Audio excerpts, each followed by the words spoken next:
हर हर महादेव। दोस्तों, कैसे हैं आप लोग। कल्कि सौंपेंगे युग परिवर्तन का कार्य अपने मित्र को।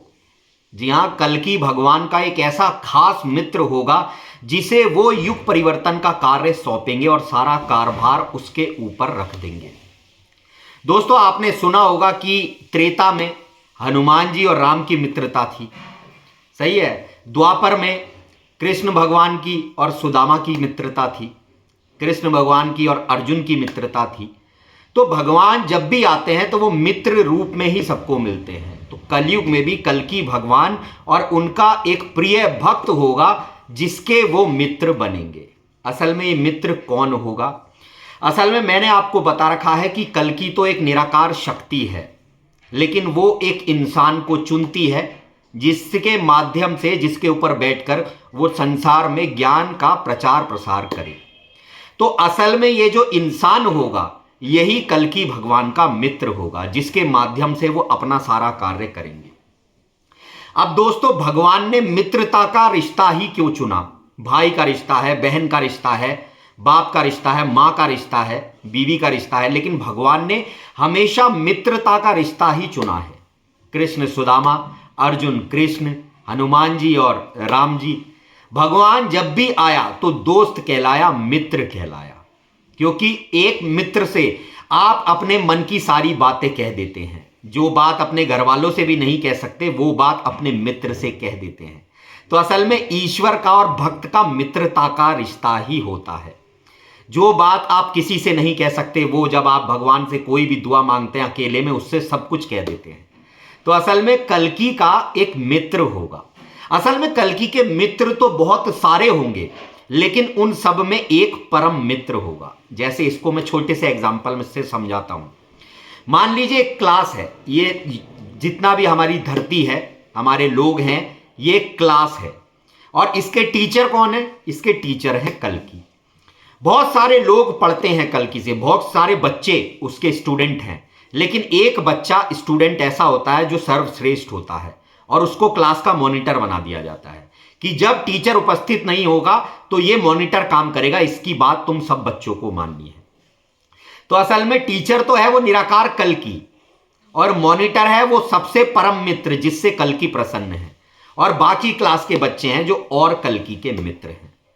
असल में दोस्तों, एक और एग्जाम्पल से आपको समझाता हूं। जैसे आप हैं, एक इंसान होता है, एक अच्छा खासा पढ़ा लिखा एक पैसे वाला इंसान है, तो उसके घर में कई वाहन होते हैं। कोई बाइक होगी जो उसे ज़्यादा पसंद होगी, फिर एक कम पसंद वाली बाइक होगी, 2-3 कारें होंगी उसके पास। तो ये उसके वाहन है जिस पर वो चलता है। तो भगवान का वाहन क्या होता है? भगवान का वाहन होता है इंसान, जिसके अंदर बैठकर वो ज्ञान देते हैं। अब जितने भी हमारे महापुरुष आए, नानक देव जी, पलटू दास जी, रहीम दास जी, कबीर दास जी, तुलसीदास जी, ये सारे वाहन थे भगवान के। इनके माध्यम से, इनके ऊपर बैठकर भगवान ने अपने ज्ञान का प्रचार प्रसार करवाया। तो ऐसे ही जैसे आपके ये वाहन है, मोटरसाइकिल और बाइक और कार, ऐसे ही कल्कि भगवान के भी वाहन हैं और वो इंसान है और कोई नहीं। जैसे कलयुग के वाहन क्या हैं? जो बुरे लोग हैं वो कलयुग के वाहन हैं। वो कलयुग का अज्ञान, कलयुग के पाप जो है वो दुनिया में फैला रहे हैं। ऐसे ही कल्कि के जो वाहन हैं वो धर्म पर चलने वाले लोग हैं, जो धर्म का प्रचार प्रसार कर रहे हैं। तो जितने भी धर्म पर चलने वाले लोग हैं ये सब कल्कि के वाहन हैं। अब आपके पास अगर कई वाहन हैं तो एक वाहन आपको बहुत ज्यादा पसंद होता है कि यार ये मेरी फेवरेट गाड़ी है। तो ऐसे ही कल्कि भगवान के वाहन तो बहुत सारे हैं, बहुत सारे लोगों पर बैठकर वो धर्म की स्थापना कर रहे हैं, लेकिन एक वाहन उन्हें सबसे ज्यादा प्रिय है, जिसके अंदर वो स्वयं कार्य करते हैं और जिसकी बात वो एक पल भी नहीं टाल सकते हैं, और उसी को हम कल्कि अवतार कहते हैं। अब वो मानव कोई भी हो सकता है इस धरती पर, कोई भी मानव वो हो सकता है। सही है, क्योंकि मैंने तो अपना परसेप्शन आपको बता दिया, लेकिन मैं आपके इससे बता रहा हूं कि वो मानव कोई भी हो सकता है। उसकी निशानियां क्या होंगी? वो सत्य पर चलने वाला मानव होगा। अब जैसे मैंने बताया, क्लास में एक बच्चे को मॉनिटर बनाया जाता है, तो मॉनिटर कौन बनेगा? मॉनिटर ऐसे नहीं कि कोई टॉपर है तो उसको मॉनिटर बना दिया। मॉनिटर वो बनता है जिसे मॉनिटर बनने की चाह ही नहीं होती। तो ऐसे ही कल्कि अवतार का जो परम मित्र होगा वो अपने लिए जो इंसान को चुनेंगे वो इंसान ऐसा ही होगा कि वो कभी नहीं चाहेगा राजगद्दी परम सत्ता, वो कभी भी नहीं चाहेगा। वो भगवान की जो भक्ति करेगा वो निष्काम निष्फल सेवा से करेगा, वो भगवान के प्रेम से भगवान की तरफ जाएगा। जैसे कबीर कहते हैं, फल कारण सेवा करे, करे ना मन से काम, और कहा कबीर सेवक नहीं जो चाहे दो गुना दाम। कह रहे हैं जो फल के कारण सेवा कर रहे हैं, मन से काम नहीं कर रहे, ये सेवक नहीं है जो बदले में कुछ ना कुछ मांगते हैं। आज भगवान से कोई भी कुछ प्रे कर रहा है तो वो कुछ ना कुछ बदले में चाह रहा है। कोई चाह रहा है हमें महाप्रलय से बचा लिए, कोई कह रहा है हमारे दुख हर लियो।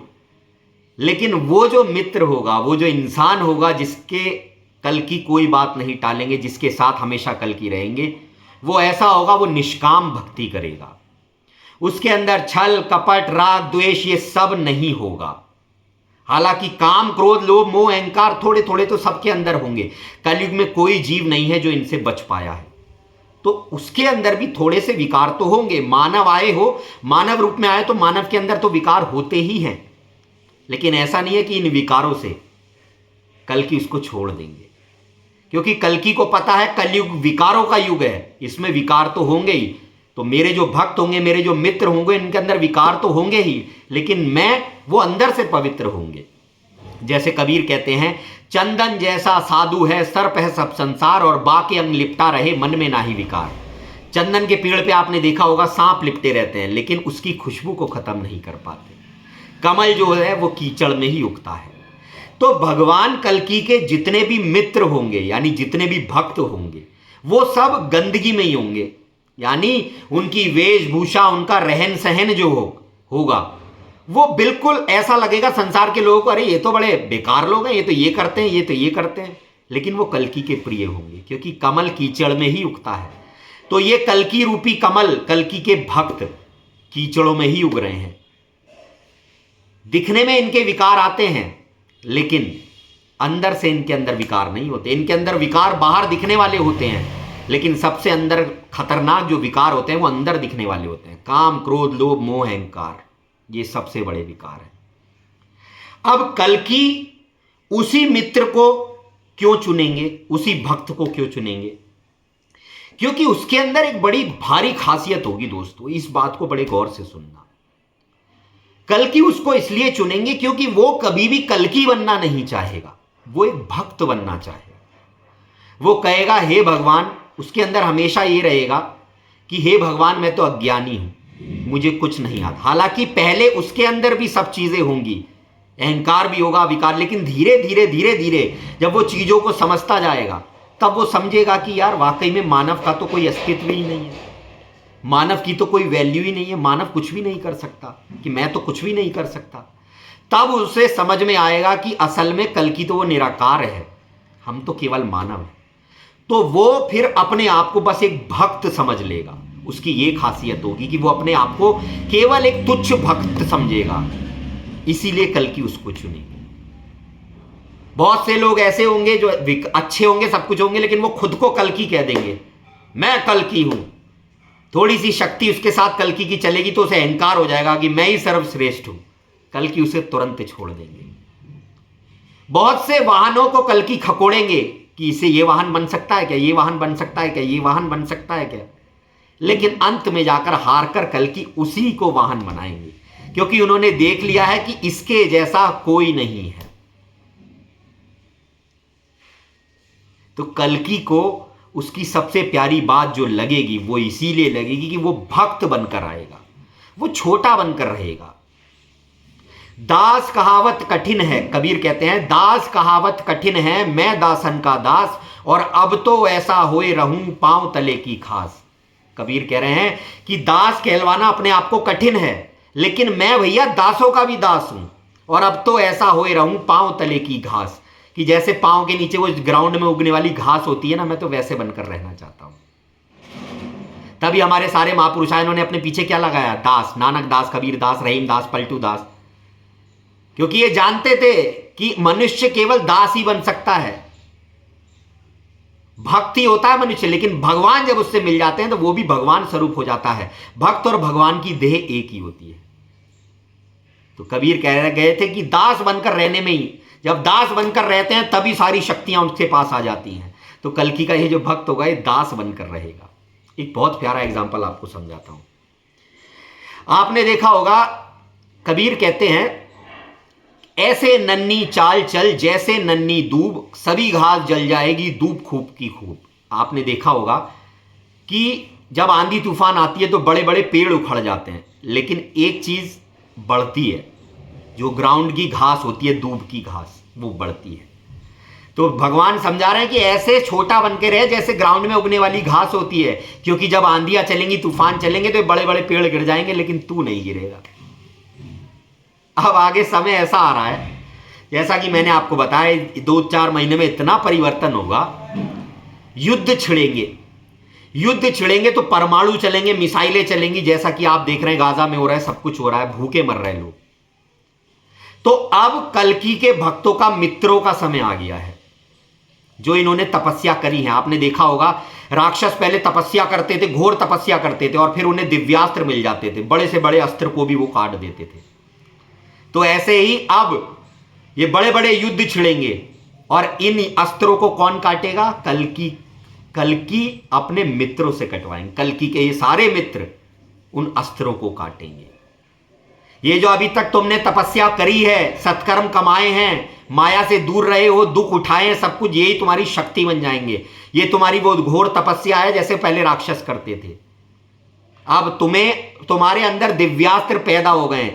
जो सच्चाई पर चल रहा है उसके अंदर दिव्यास्त्र पैदा हो गए हैं, उसे खुद नहीं पता, लेकिन पता कब चलेगा? जब ये युद्ध छिड़ेगा। कल्कि का एक प्रिय भक्त कह देगा कि परमाणु निष्क्रिय हो जाता, वो निष्क्रिय हो जाएगा। कल्कि का भक्त एक चालेगा कि ये देश खत्म हो जाए, तो वो देश खत्म हो जाएगा। कल्कि के एक छोटे से छोटे मित्र की बात बता रहा हूं, छोटे से छोटे भक्त की। और वो भक्त जो परम प्रिय है, उसका क्या होगा ये सोचिए। वो संकल्प शक्ति होगी उसके बाद, वो जो कह देगा वो होगा। हजारों परमाणु आ रहे होंगे, सब निष्क्रिय कर देगा।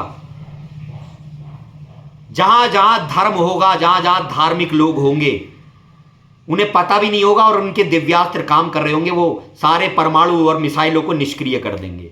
इस महाप्रलय में, तृतीय विश्व युद्ध में, जब देश आपस में लड़ रहे होंगे, हजारों एटम बम गिर रहे होंगे, तब ये कल्कि भक्त सबके सामने आएंगे, और वो कल्कि भक्त भी सबके सामने आएगा जो परम मित्र है। इनकी शक्तियां ऑन हो जाएंगी और इन्हें पता भी नहीं चलेगा। जब पता चलेगा, जब बड़े बड़े अस्त्र इन पर गिरने से हो रहे होंगे लेकिन गिरेंगे नहीं, तब वो समझेंगे कि हां, कोई हमारी रक्षा कर रहा है।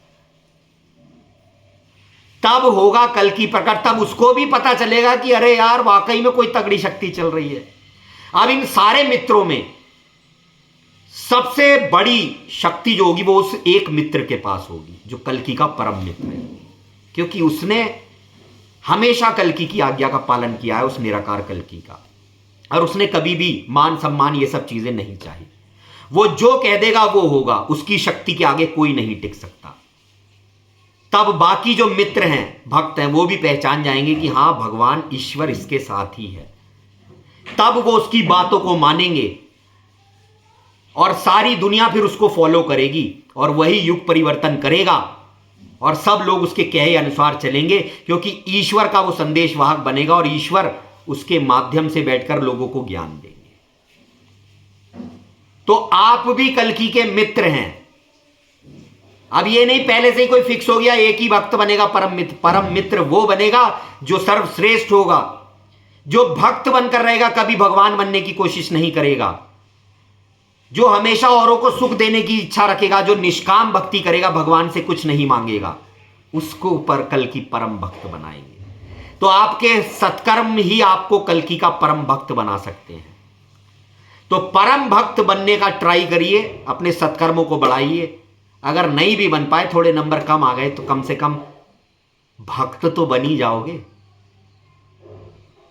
तो मेरे भाई, कल्कि उसके साथ है जो सत्कर्म करता है। कल्कि का हर इंसान वो मित्र है जो सत्कर्म करता है, और जिसके सबसे टॉप ज्यादा सत्कर्म है, कल्कि का परम मित्र वही है, और सारी दुनिया उसी के पीछे चलेगी।